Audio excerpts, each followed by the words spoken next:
filmar agora aqui, porque a gente tá passando em frente ao lugar onde a gente se viu pela primeira vez em Santos. Foi aqui,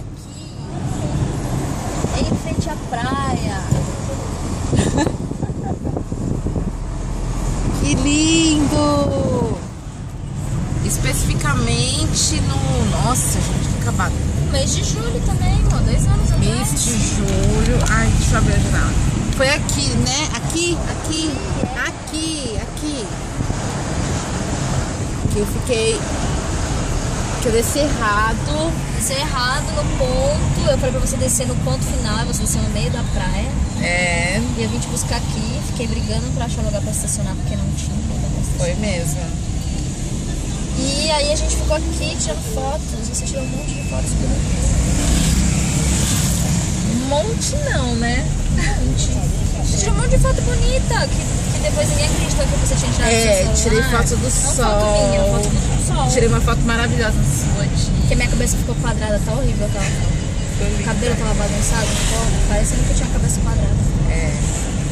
Olha, e aí você prometeu me levar ali naquele lugar, ali naquela casinha ali, que até hoje você não me levou, amor. Faz 2 anos de namoro, não me levou na casinha ali. Tem o que na casinha? Aquela casinha é uma fortaleza que cruzava fogo com o museu. Ah, a gente já passou pelo museu. Nossa, eu brincando no farol verde, cozinhando pra mim.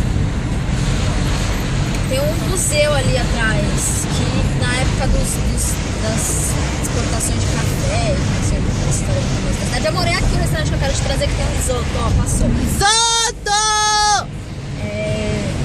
Tinha um negócio de guerra lá dos senhores feudais, de guerra? Lá, e aí cruzava fogo, e aí é uma fortaleza.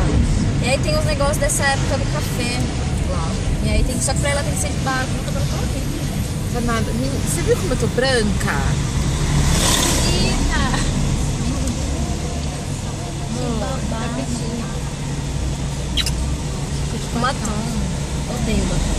Eu adoro batom. A gente tem que fazer o vídeo das coisas de hoje. Batom, odeio. Amor, até que você tá se saindo muito bem no primeiro vídeo. Simpática, né?